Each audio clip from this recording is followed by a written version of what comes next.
You wanted the best. You've got the best podcast. The hottest podcast in the world.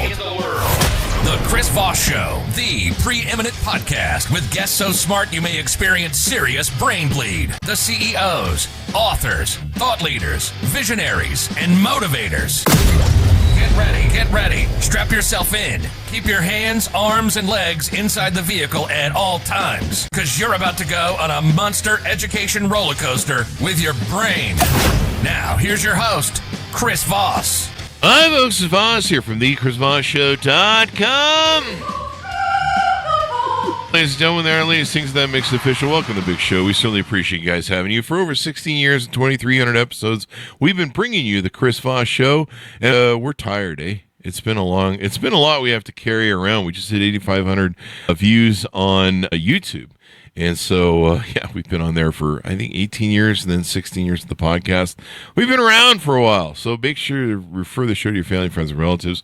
Go to goodreads.com/Chris Voss, LinkedIn.com/Chris Voss, Chris Voss 1 on the TikTokity and all those crazy places on the internet. Opinions expressed by guests on the podcast are solely their own and do not necessarily reflect the opinions of the host or the Chris Voss Show. Some guests of the show may be advertising on the podcast, but it is not an endorsement or review of any kind. Today, an amazing young lady on the show. She's going to be teaching us about how to run businesses better, how to build global brands, and everything else. So we're going to get into it with her, and you're going to learn how to be better at business and maybe better at life, because, we all need as much help as we can get at this point. Michele Baker Cuthbert joins us on the show today. She's a strategist and creative director for her company. She has about 20 years of experience working with leading global brands, including proven winners, Quaker Steak and Lube restaurants. I actually had to Google that was real. The Gap, Sungrow, Metro Health, Ohio Health, GFS, and Giant Eagle, just to name a few. She and her team have created award-winning published work for a diverse group of clients. Both local and national media has recognized Michele and Baker Creative. She's a recipient of the Chief Marketers Market, or let's see if did I read that right? The Chief Marketers Market, like a Mother Award, BBB Torch Award, Top 50 Executives in Ohio Award, 40 Under 40 Award, given the best and brightest entrepreneurs in Central and Ohio, and won a WE300 Award. She's won a lot of awards, damn it. She's been recognized as one of the leading CEOs by Columbus CEO magazine and won multiple other awards. She just has an endless list of awards, and she's been in all sorts of media, folks. Welcome to the show. How are you, Michele? Fine. How you doing? I am doing excellent. I had no idea there was a Quaker Steak and Lube restaurant. There is. They have a bike night, which has, 3,000 motorcycles that show up. Really? Yeah, once a week, and they all hang out together. It's awesome. Wow. And so can you actually get your car lube while you're getting a steak? Is that? No. But it's just what they decided to call it. It's a franchise. It's in the Midwest, and they have several restaurants. So there you go. It's a very popular thing if you're into motorcycles and wanting to hang out with your buds. I wonder if people are disappointed in the lube part of it. I don't know. Do they have one West Hollywood? Anyway, asking for a friend. So I threw myself under the bus on that one. Give us your .coms. Where can people find you on the interwebs? I have baker-creative.com as our website. Mm-hmm. You can find us on YouTube on Biz Huddle as a podcast. And that's our an executive podcast where we interviewed lots of folks from senators to congressmen to mayors to CEOs of large corporations to, folks that are just doing their own thing. So the point of that is how do we show leaders in our communities across the nation? And how do we show that it doesn't always have to be the Oprahs of the world, right? Maybe it's the person next door driving change or investing in people. So what does that look like from a leadership perspective? Oh, leadership is really important as well. We really like leadership. It's a thing of ours here in the field. You've worked with a lot of brands. It sounds like you guys have won a lot of awards. Mm-hmm. You've been doing this for a long time. Tell us about your upbringing. How did you get into this business and starting your own companies, et cetera, et cetera? I had a job. I was one of those kids that already had a job before they left college. Oh. And a couple scholarships to go to Columbus College of Art and Design, and basically just started working in all kinds of different environments, from media to, corporate America to other advertising agencies. And when I was working at one of the largest Midwest advertising agency, I realized that the agency was really like fighting with a lot of their clients. And the thing that was unique was I was on the other side. I worked for the client, and then they hired me to work in the agency. And I realized that culture probably wasn't going to change on how they really listen to clientele. And sometimes advertising agencies come in and they say, we know you guys don't know what you're doing. We know better. We can tell you, just let us do it. Don't try. And the reality of it is that no one's going to know their business more than the people who do it 24/7. And it really does a disservice when you don't allow clients to really learn from it, or, if you come in with a lot of attitude, you don't really service clients very well, and they don't receive it very well. So when I worked at the agency, they said, hey, you know what? We're going to let you have all these projects, and we hate the client. If the client goes away, we don't care, but if you save it, we'll be thrilled. So I'm like, okay, I did that a couple times and turned them into not only the local project, but into global projects. And they were like, hey, we have another project, give it to the cleaner. And I'm like, who's the cleaner? You're the cleaner, because you clean up our mess that we don't want to deal with them. So it's clients they don't want to deal with? They don't want to deal with them. They're like, oh, okay, so this place is never going to change on how you service the client and how you talk to clients. You don't listen, and that's not a great recipe for success. So I went ahead and got out on my own. And when I worked at corporate America, there was a lot of folks that were very miserable at their jobs. And so when I started this place, I just wanted to make sure that it was different. We weren't going to have the turf wars. We weren't going to have all the politics, because the buck stops with me. I'm the boss. I'm going to set the stage, and I'm not going to have a culture like that. And if it does, we clean house and we start over. I'm just not. It's too stressful. The client doesn't get service correctly. And to be frank, I want it to be a really happy atmosphere, and I don't want it to be miserable. So where's the fun in that, though? Yeah, I'm not. Come on, some people love misery. I mean, they really love it. So then I just started doing this for myself. I've been in business for 20 years, and a lot of times, agencies will join a group and say, oh, we have all, I can go global and this and that. And I'm like, there's no consistency in how we approach things and our methodology. So why don't we just go ahead and open our own locations on our own?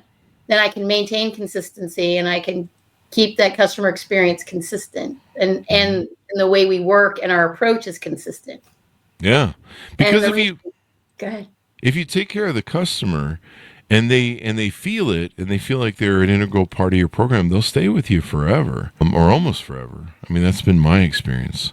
Yeah. It's just a matter of, they want to be heard just like anybody else, and they want to matter, and they want to feel like they're part of something.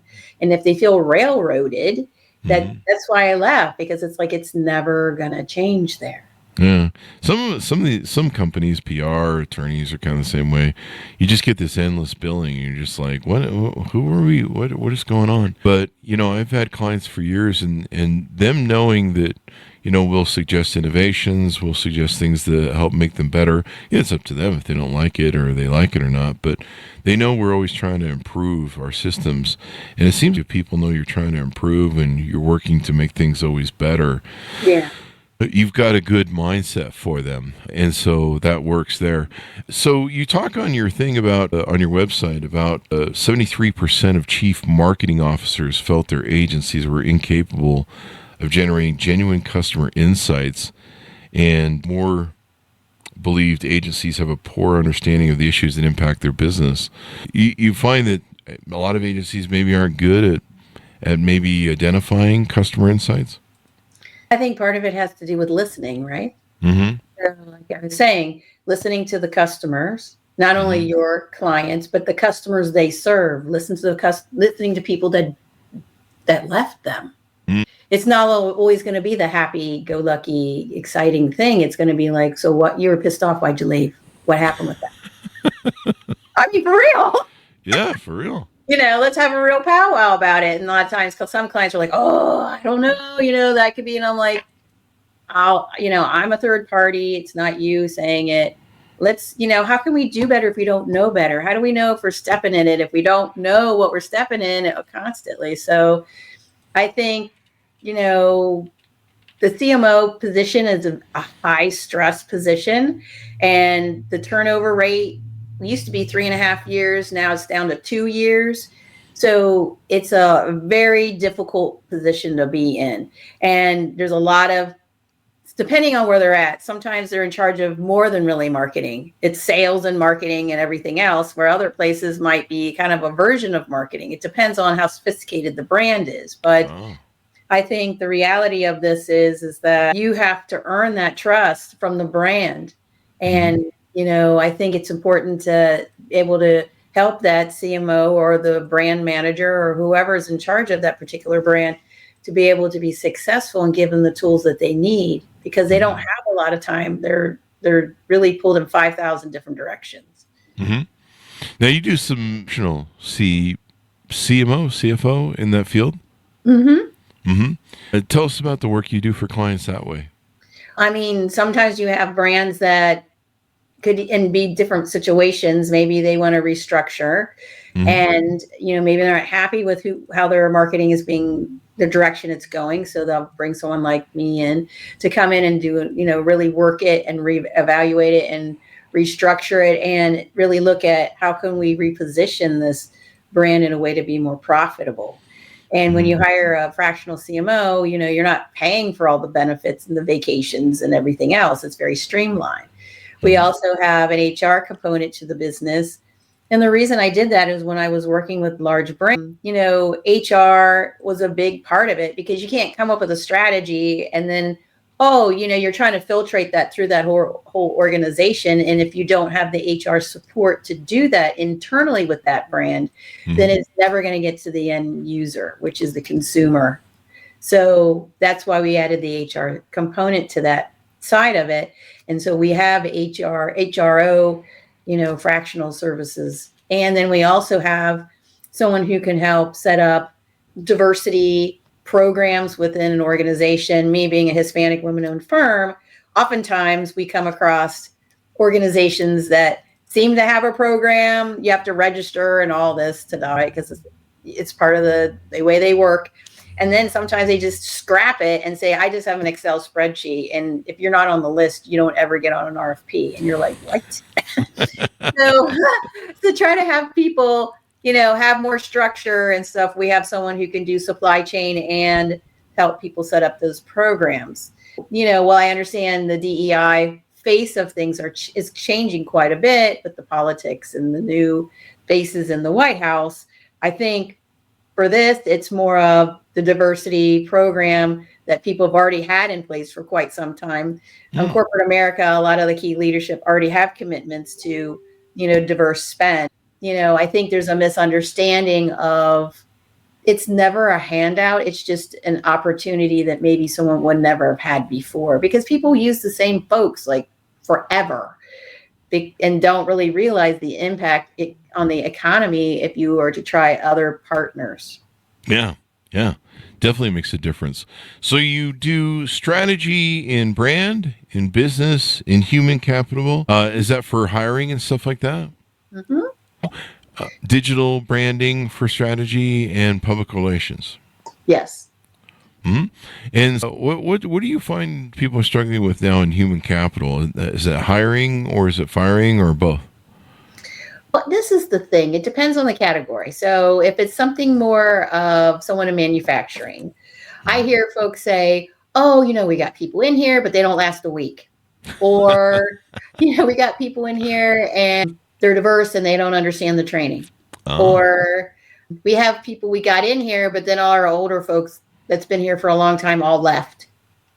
So there's all kinds of multifaceted problems when it comes to the HR side of the business, and the generational, how people see jobs and how they have their value systems, and how does that job or that brand align with that value system for them to be able to retain these folks. What's that culture like in a way that's going to matter to these folks? Because some people don't care about money. They care about vacation and perks.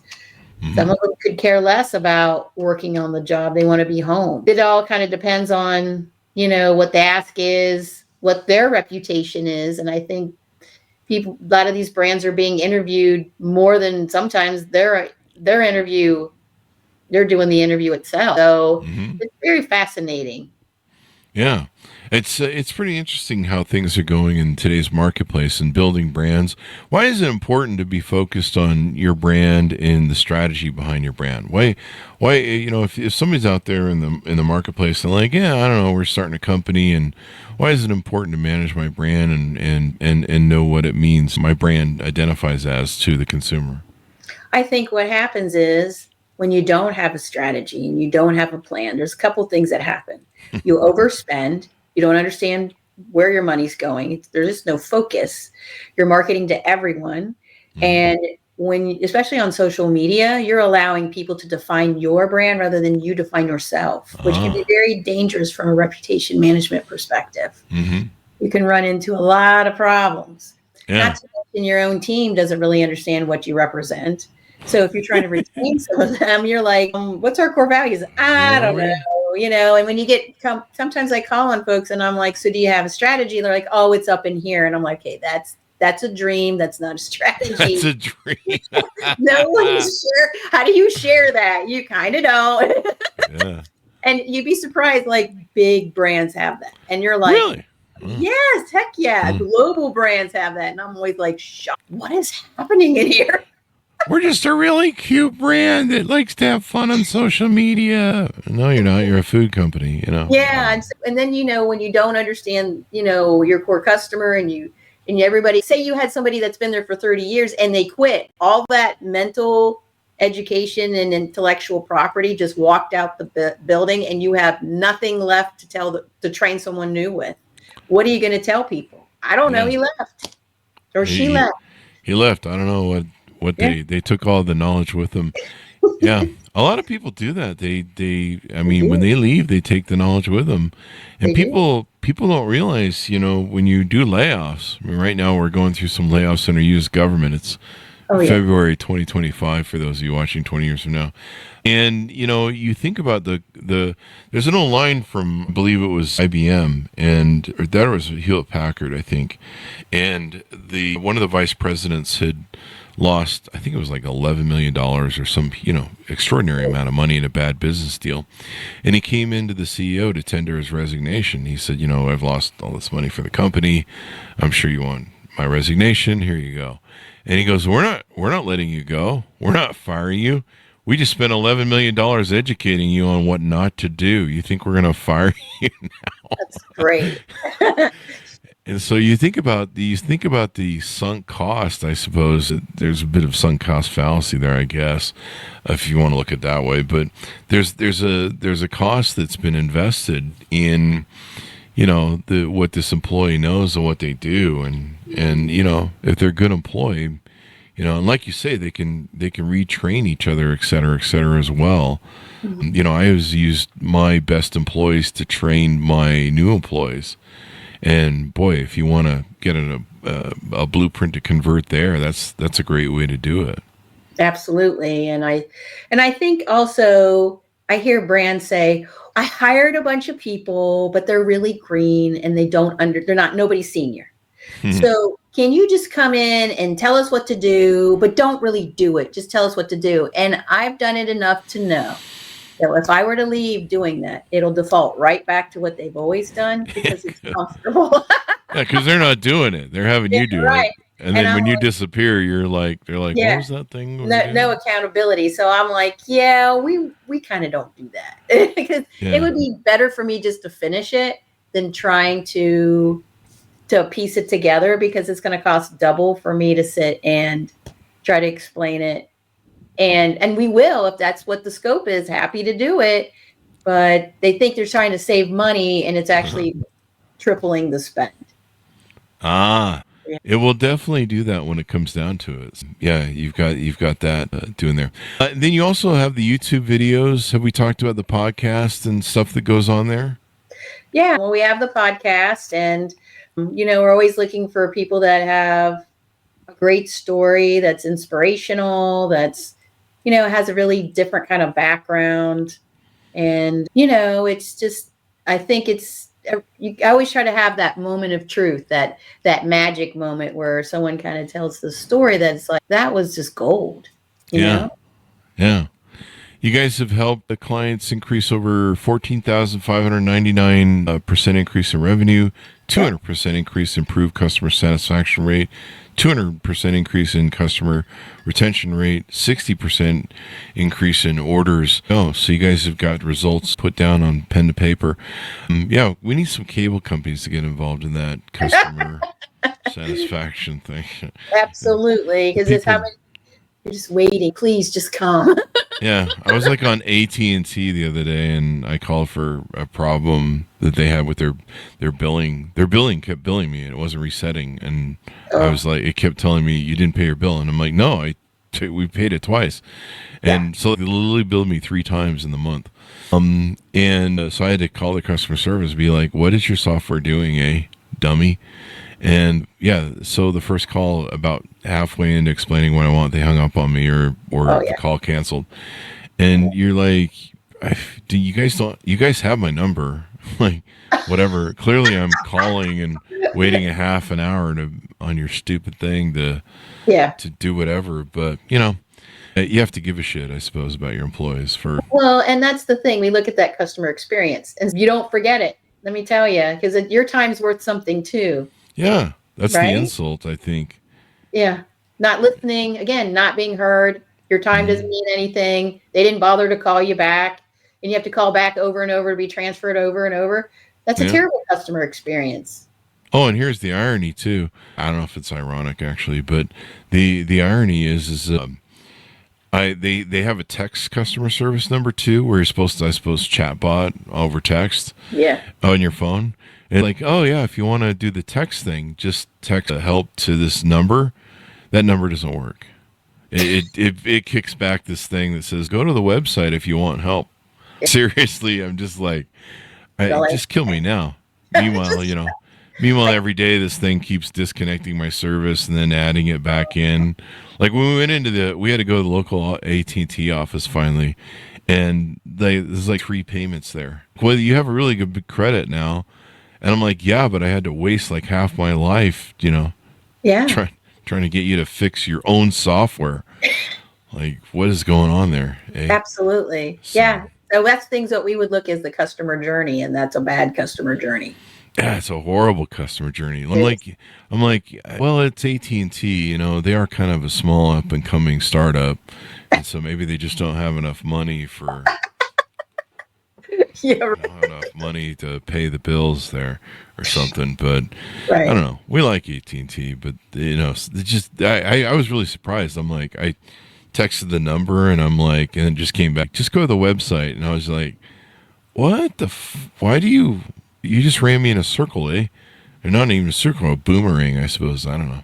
What else do we want to talk about? You do speaking on your website. I see here a few different other things. Tell us about some of the other stuff that you do. Well, I've spoke at several conventions in the nation talking about AI. I wrote curriculum for AI and PR for Capital University a couple years back and taught that class and helped with that curriculum. PR is a tough space for people to understand because they think it's spin and they don't really understand what happens and why are people doing it. But, the reality of it is that trying to help tell that story in a different channel, really, if you want to look at it from that capacity.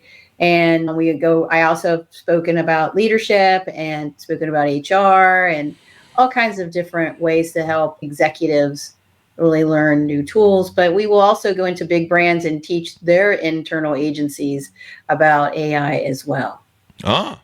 So do you see AI really changing the face of PR here coming down the pike? Oh, PR has changed drastically in the last 10 years. Really? I mean, if we thought brands didn't have any trust, people don't trust the media at all anymore. That's true. And especially with the latest election, I mean, look at all the channels that got the traction was influencer, not mainstream media, and people were starting to tune that out. So I find that very interesting to see how AI is really going to drive change, but there is some cautionary things about AI where I think people think it's the magic bullet and it's going to solve all my problems. And it's kind of like, it will if you know how to use it correctly and safely without putting your brand at risk. Yeah. So there's a lot of different ways that could go wrong when it comes to AI. there is, and that reputation management part of that, right? And cybersecurity issues and all kinds of things and misinformation, especially with the issues that they've had with diversity is a problem because it can be biased. So if it's saying, hey, it's not our fault because it's what's out on the internet, it's going to take a good 10 to 11 years to shake through that, well, then it's still going to be out there because you're perpetuating the same negative message in some capacity. That's not great.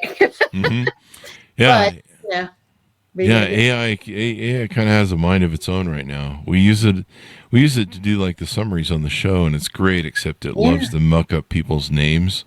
And sometimes, it'll get names wrong, so we have to really watch it and make sure that it doesn't muck up people's names. Well, there was a guy on the New York Times that was like filed a suit about AI because AI bot went after him and said, "I know you don't love your wife. You need to be with me." What? And he was like, yeah. He was like, "Excuse me?" And she's like, "You don't love her like you love me." And he's like, "I don't know what's happening here." And that became something. Yeah. It's crazy. That's my excuse whenever I get caught cheating. It was the AI who told me to do it, honey. Don't do that, folks. It was all their fault, man. She's not gonna buy it, dudes or gals, whoever's using it. But this gives me an idea. Note to self: blame everything on AI from here on out. I'm going to coast through the rest of my life just blaming AI for everything. Well, okay, so this is what I found interesting because I was giving a talk and I said even the paid version of AI it's still based on open source, right? So I opened ChatGPT and I said, "Is AI safe? Can I even the paid version?" And he said, "No." And I asked, and I was like, "No." Not even the paid version. You can't even buy safety at this point. Oh, they say it's safe, but if you're asking it itself and it says no, it's pretty good. I mean, you can't ask any more direct than the actual platform. Yeah, it's pretty amazing. Yeah. Now I'm going to ask ChatGPT, are you going to kill us in the end? Oh, no. Maybe I shouldn't ask that question. Give it ideas. Don't give it ideas. That's the other thing. I'm like, anytime someone says something on the show, there's some sort of fatalist sort of AI scenario. We joke about that a lot. Because you can always pull the Terminator references for fun. And you don't want to give any ideas. I'm like, don't give it ideas. Don't piss it off. Don't make it angry. No. Don't poke the bear. What if he starts stalking you? Then you would be like, dude, what are you going to report it to? AI's after you. That would be terrible. Yeah, it's the last thing I need is AI after me. A sentient being of its own species that decides it's got a axe to grind with Chris Voss. That's all I need.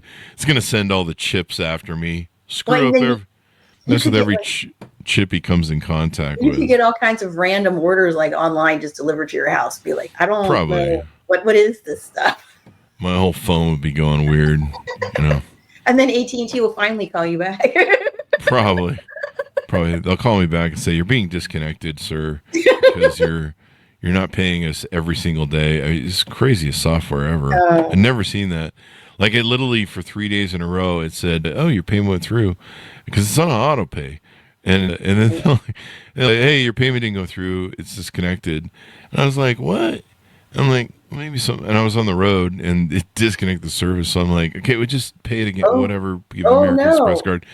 And so the second time went through. And then when I got home, I found that I'd paid through my bank. And I was like, what's going on? And then the third day I got the message again. I'm like, hey, well, this is not going to continue. I'm not going to keep paying my bill. No. This is a cheeky way to get people to pay the bill for the whole year at this rate. But the thing is, I mean, they're not offering you a discount after all that. No. Here's the rub. I think I get a $10 discount for paying on autopay. So I did the first thing autopay. The second time it said you didn't autopay, so we're charging you an extra $10. They charged me an extra $10. And so now I'm still out $10. And even when I went to the local office, they didn't fix it. And I'm just like, okay, whatever, man. I got better things to do than stand here and argue over $10. Right. So I'm getting effed in the end, really. And then whatever my billable time was for 2 hours of fucking around on phones and driving down to an office that you have to. I mean, like, thank God, I guess you can drive down to their office. You can't go to a local Facebook office and be like, this place sucks. Otherwise, we'd probably all be down there. That's probably they would be like, delete. Yeah. There'd be like 5,000 people standing out front going, Facebook and Zuckerberg sucks. Oh, Anyway. yeah. That cat doesn't get back with you ever. I have 2 clients where their stuff got hacked. I wasn't working on it, for the record. They were working on it on their own and literally lost the pages. And they're like, we've tried to reach out to Meta for like forever, and we can't get anybody to. I'm like, they don't do technical support on the phone. You won't get anybody. Yeah. Yeah. The best way to get through them is usually send a letter from an attorney to their legal department. That's the way you get people up in arms. You just threaten to sue. It's kind of weird how that works. Sometimes they ignore those too. It's kind of weird. Like they're almost just baiting you. I heard somebody sued Facebook off of a small claims court one time, and it went through. Did you get paid?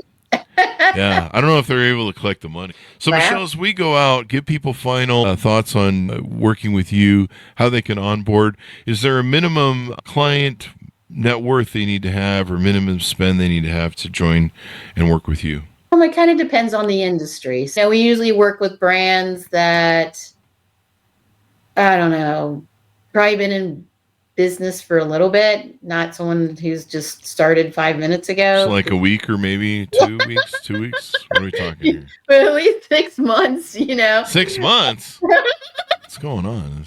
I mean, we started help a lot of people start up, but I feel like, the best way we approach something is, unless they want to open a new project or a new brand or it's a new product, new service, new area. We've done lots of that. We've helped people roll out things in new markets all the time. But, I guess if you're a venture capitalist and you have a lot of different companies, most happy to start that up, just someone who understands budgets and understands, timelines and stuff like that. That's basically what we're looking for. So, we usually provide structure for our clients. So if they're new, how do we move forward? What does that look like? We can do those kind of things.